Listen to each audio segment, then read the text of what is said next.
Well, hi, hello, and a warm welcome to this video where today I'm talking about how to turn your art workshop into an online course. Yes, I'm going to share 10 steps of how you can transform the workshop into an online course fairly simply and easily.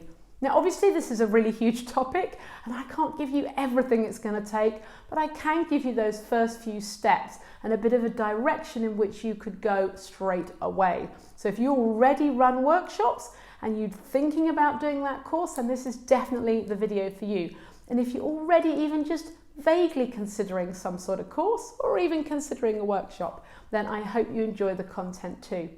Now, don't forget to check out my previous video if you haven't already, because there I talk about the difference between face-to-face workshops and online courses, and we dive into the pros and cons, not just for you, but also for your audience.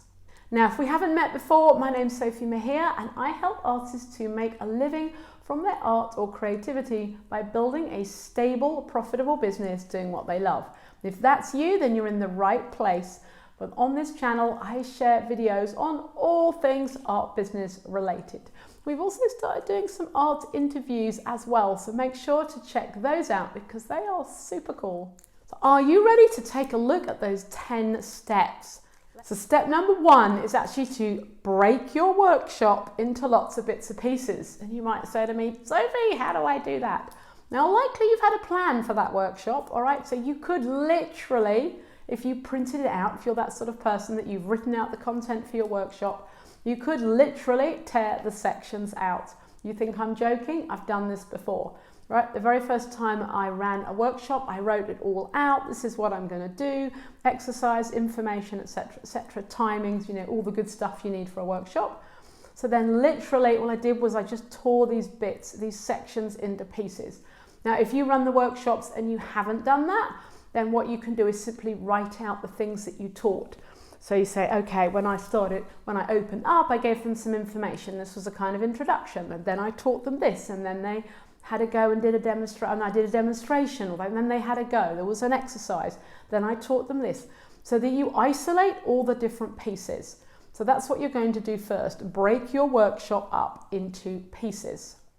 All right, the next step is you're going to really look at what order they're in, because just because you delivered them on a workshop in a certain order doesn't always mean that's going to be the best way for the online course learner.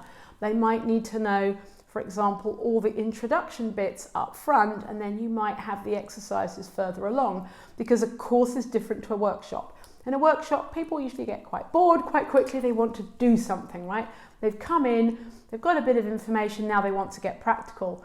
On an online course, you might need to give them a little bit more background or how-tos or techniques or information that they're going to need. They might need to learn more about the materials that you're using, for example, before they use them. So these are different bits of information. So now gather these bits of information and reorder them. Say, okay, they're going to have an overall introduction, then I'm going to teach them about materials.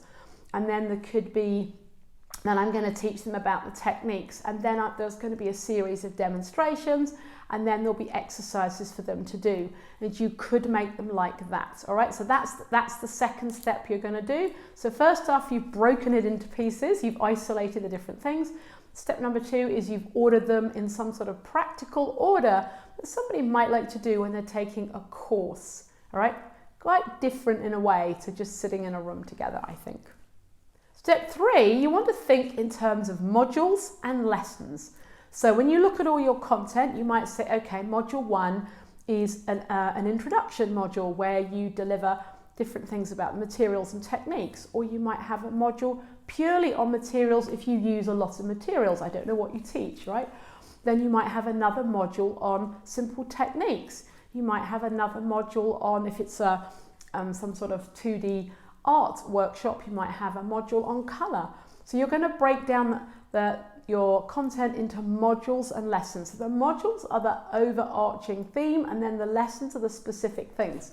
So for example, if you had your module on materials, the module would be materials, the lessons would be brushes to use, paints to use, water jars to use, whatever it is. More exciting if you're teaching something that's really material based, right? Step 4, you want to think about each individual lesson being as super simple as possible.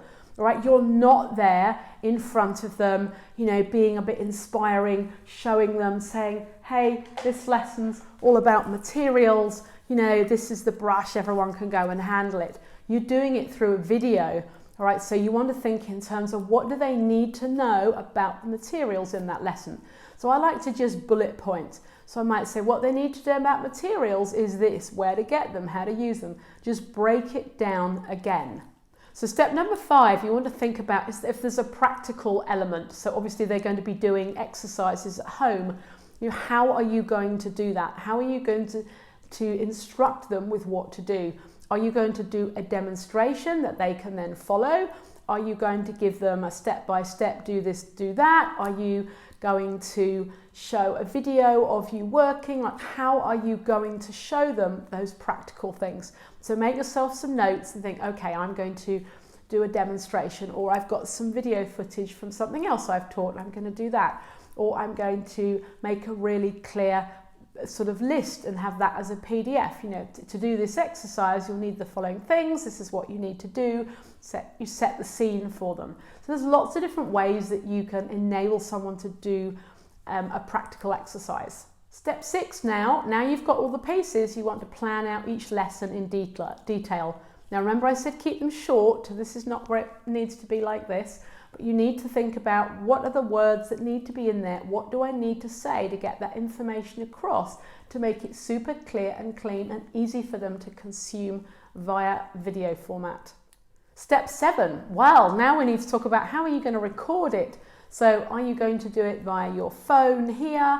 Are you going to do some face to camera and then you're going to perhaps put your phone over the table and demonstrate like that? Do you have a camera with video capabilities and you're going to do it like that? Are you going to hire somebody in to film it all for you so you don't have to worry about that? Just make some super simple decisions and just know that these days with really good smartphones, they have good video capability. So you can start your online courses by filming all your video on the phone. But of course, ideally, you've got a camera on the tripod that's got a good video facility and you will do it like that. So just make a decision. You can plan right next to mine will be some slides, face to camera. It will be, in your case, it might be a quick introduction with myself in the studio scene. Then the next video might be you filming some actual materials, or it might be camera over the table actually showing what you do. So just make some notes on how you're going to actually film the course. And again, don't overthink this, all right? You really can start very, very simple. So step 8 is you're going to need to choose a platform to host your course. Now, there are lots of different platforms out there and you should definitely check those all out. We do recommend Kajabi, however, I've been using it since, I don't know, forever and a day, and we have our current courses and membership site on Kajabi. Now, I'm going to be talking a bit about that platform and how you can use it and all the other things that it does in a separate video.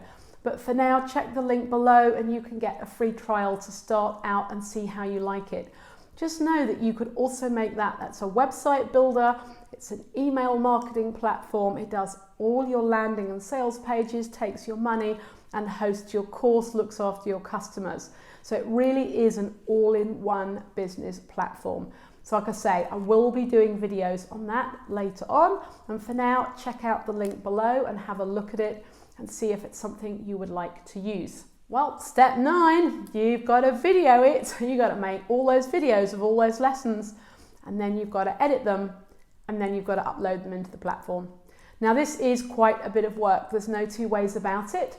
So you really want to make sure that you've got that sheet of all the modules, lessons with all your notes next to them so that you know. And that's why I recommend for your very first online course, make it really short and sweet. Have 3-4 modules with a few lessons in it and just keep it easy. Because if you start making a monster course, it really is going to take you 3+ months to plan it all out and to film it and edit it and do all the bits and bobs that you need. That's not even talking launching it. So let's keep it super simple. Just know that you can do other courses. Maybe just start out with a really basic beginner's course. And step 10, of course, your course is going to need to be made to look pretty and on brand, all right? So they're going to need to be some course graphics. So if you don't do that, which perhaps we ideally hope that you don't, you have someone who does your branding for you, has made a logo and has got your colors and fonts, you're going to ask them to make some images, some cover images for the video lessons, for all the branding inside the course platform. Because at the end of the day, who is going to be using that? Your ideal customer. Your ideal customer needs to get the wow factor when they land on the course and go, oh, this all just looks beautiful. It's easy to use and it looks lovely. And not only that, we know that it's your course because it's all branded with your stuff, if you like. So there you have it. Those 10 steps to just take you from a physical face-to-face workshop that you might have run already. So you've already got the content. This is the important thing. And all you're going to do is take it apart, reorder it, add in a few things and make it into your very first online course. So let me know in the comments below. Do you have a course? Have you thought about creating a course? Is it something that's been on your wish list forever? I know quite a few artists who've said to me, oh, I really would like to do an online course. And it's a huge leap from, dreaming about it, wanting to do it and actually launching it and getting paying customers. So we want to make that a bit easier for you. So I hope that this video and the previous one with the pros and cons will help you starting to think about, well, okay, these are the steps I need to take. Maybe the next thing you need to do is block out a section of time in your diary for when you're going to make the online course. All right, I hope you've enjoyed today's video. You're going to be so excited by the next 2, 3, 4 videos coming out. So if this one is brand new, look out for those ones upcoming. Make sure that you've subscribed to my channel and hit the bell to get notified, because that way you won't miss these next videos, because they are all about how to really put that course together and, of course, how to launch it, get it out into the world and get your first paying customers on it as well. Thank you so much for watching today's video, and I'll see you on the next one.